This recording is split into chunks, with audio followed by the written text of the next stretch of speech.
15장 후반부에 하나님은 속죄제에 대한 규정을 알려주시면서 실수로 범한 죄는 용서해 주시겠다 알려주십니다. 그리고 이 속죄제의 규정에 대해서 공동체가 이 속죄 받는 것에 대해서 알려주시죠.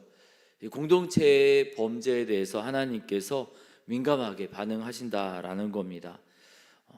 실수는 용서하시지만 고의로 행하였을 경우에는 심판이 있다 알려주시면서 이를 잊지 말라고 옷 안에 술을 달아서 이렇게 아이로부터 어른까지 그것을 보면서 깨달으라고, 우리가 이곳저곳에 교회 표를 걸어놓고 또 그달의 행사 계획을 이렇게 써놓음으로 우리가 보면서 이런 것이 있고, 그래 우리 교회가 이러한 방향으로 나아가야지 하고 알게 되는 것처럼 옷단에다가 술을 달아서 하나님 명령을 어린아이로부터 어르신에 이르기까지 그래 하나님 뜻대로 살아야지 깨닫게 하라 하셨습니다. 그런데 그 말씀을 듣고도 다단과 고라와 온이라는 사람들이 하나님 앞에서 범죄합니다. 분명히 공동체의 분위기가 중요하다 하셨건만 250명이나 당파를 지어서 하나님 앞에 이 반란을 일으킵니다.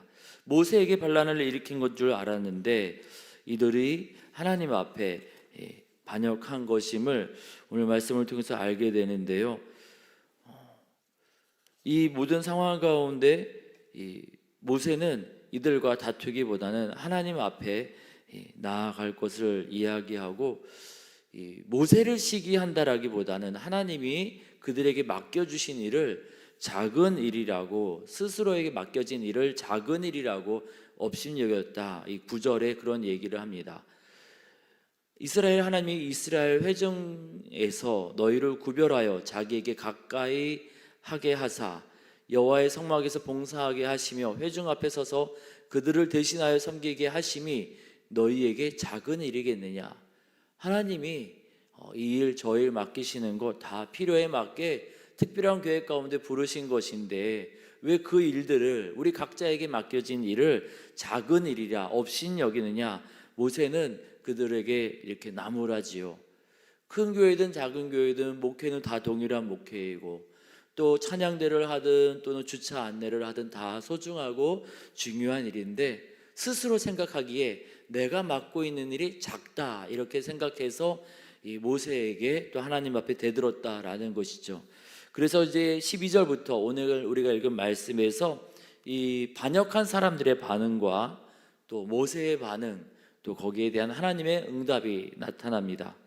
오늘 첫 번째로 말씀에서 이 하나님 앞에 모세를 핑계 삼아서 반역하는 사람들의 모습이 나오는데요. 이제 12절에 보니까 모세가 사람을 보냈습니다. 다단과 아비람을 불러서 그러지 말고 우리 같이 잘 해봅시다 하고 설득하러 보내었더니 12절에 이 사람들이 우리는 올라가지 않겠다 하면서 이제 하나님이 이제 젖과 꿀이 흐르는 그러한 복된 땅으로 이렇게 보내시겠다 해서 이제 가나안 땅으로 인도하시는 것인데, 애굽의 종되었던 곳을 도리어 이제 젖과 꿀이 흐르는 땅, 하나님이 주실 것이 아니라 하나님이 끌어낸 그 애굽을 향하여서 젖과 꿀이 흐르는 땅이다 이렇게 얘기하면서 하나님이 이끄신 그 땅으로 가지 않겠노라 이야기합니다. 13절 말씀 보니까요, 모세가 이스라엘 백성을 출애굽하게 하지 않았습니까?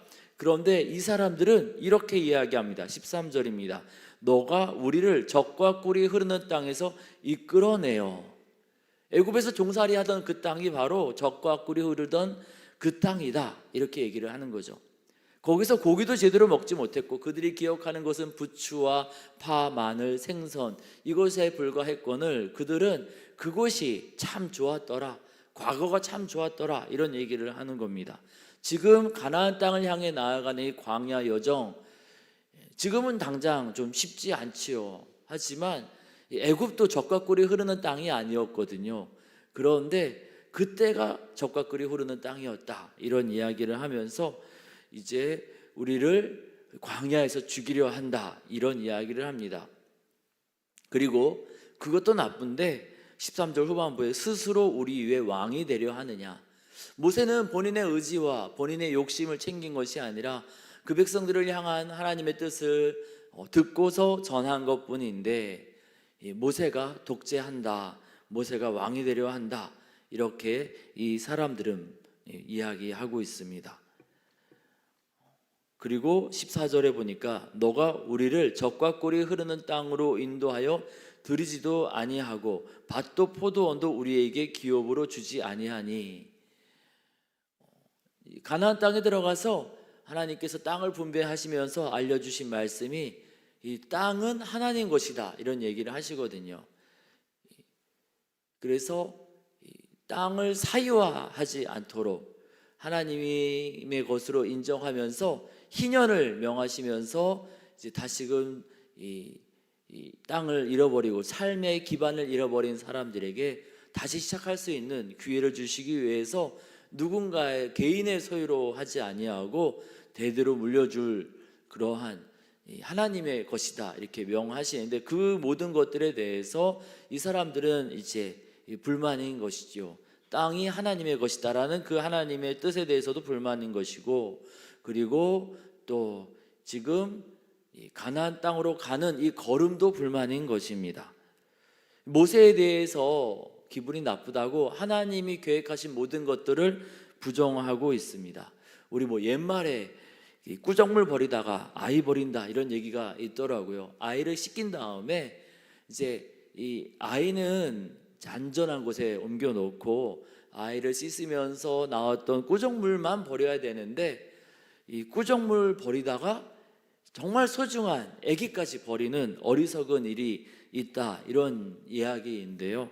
사람이 싫을 수 있습니다. 모세가 싫을 수 있죠. 하지만 모세가 싫다고 해서 하나님이 준비하신 가나안 땅을 거절하고, 모세가 싫다고 해서 종살이하던 애굽 보고 젖과 꿀이 흐르는 땅이라 이야기하고, 하나님이 토지 공개념을 이야기하신 것은 모든 백성들을 안전하게 돌보기 위함인데, 그 모든 제도와 그 모든 하나님의 원칙들이 다 싫다, 지금 이야기하는 겁니다. 사람이 싫다고 하면 그냥 싫을 수 있겠죠. 나중에 만나서 화해하고 얘기를 들어보면 또 이해가 됩니다. 그런데 사람이 싫다고 해서 교회를 안 나오면, 모세가 싫다고 해서 하나님이 주시고자 하는 땅을, 가나안 땅을 거절하면 안 되는 것처럼, 사람이 싫다고 해서 하나님까지 다 버리면 안 되지 않습니까? 근데 지금 이 사람들은 그러고 있는 겁니다. 사람이 싫다고 하나님도 싫고, 하나님이 주시려는 그 좋은 것도 다 싫다, 거절하고 있습니다. 우리는 이러한 모습을 보이지 않기를 원합니다.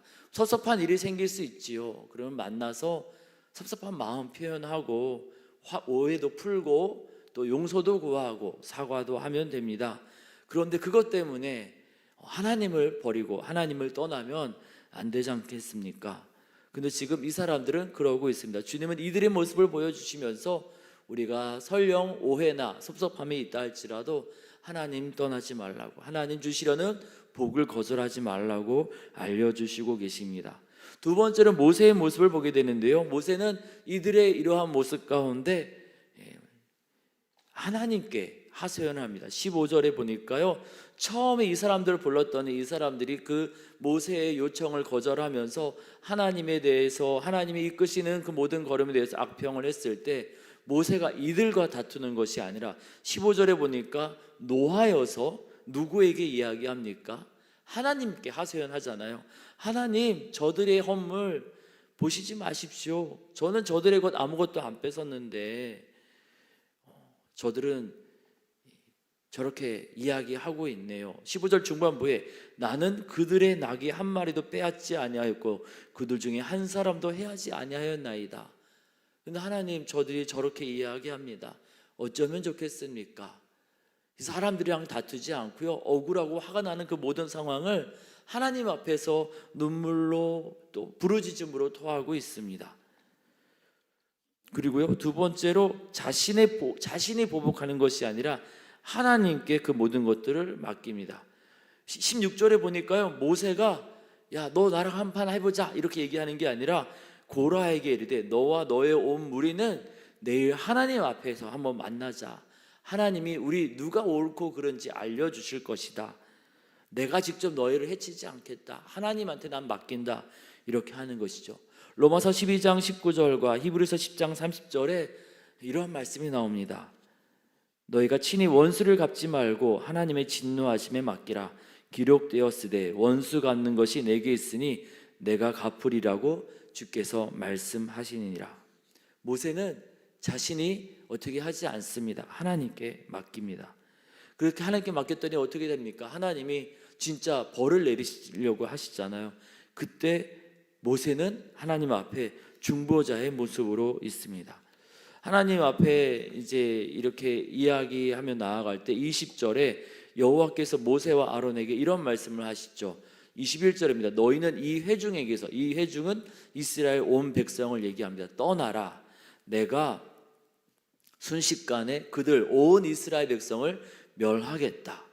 그때 22절에 이 두 사람이 네 하나님 한번 좀 본때를 보여주십시오 하는 게 아니라 엎드려 이르되 하나님이여 모든 육체의 생명의 하나님이여 한 사람이 범죄하였거늘 온 회중에게 진노하시나이까.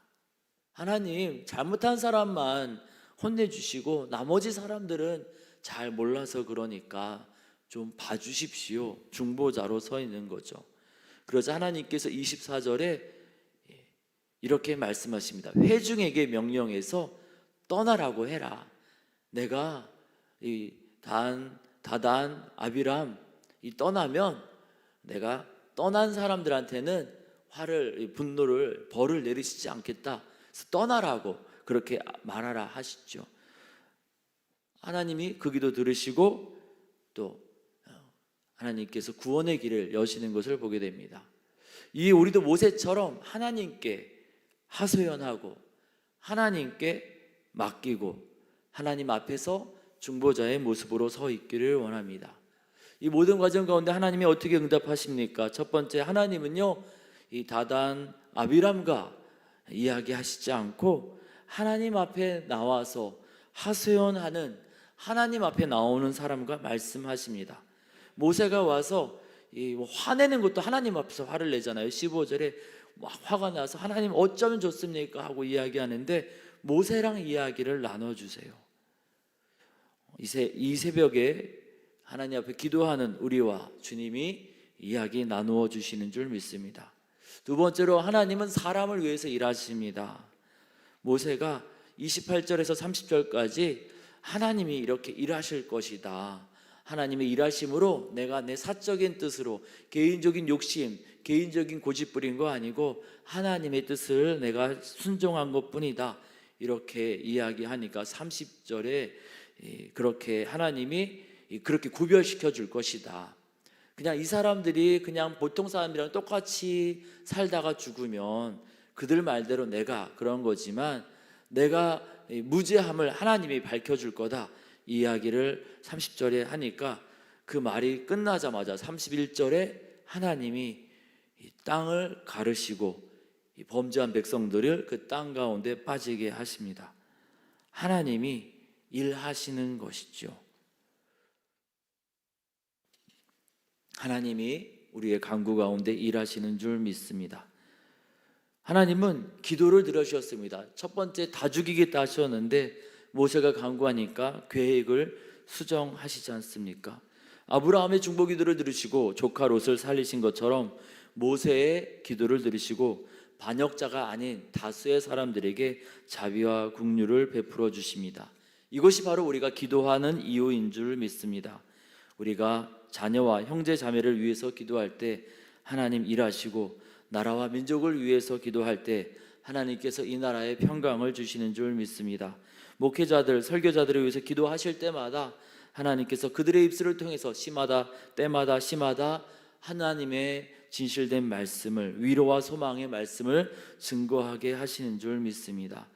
지금도 살아 역사하시는 하나님 바라보면서 우리 믿음의 선배 모세처럼 하나님께 다 아뢰고 하나님께 다 맡기며 하나님께 기도로 우리의 이웃과 사랑하는 사람들을 중보하는 우리 모두가 되기를 원합니다. 하나님께서 일하실 줄 믿습니다.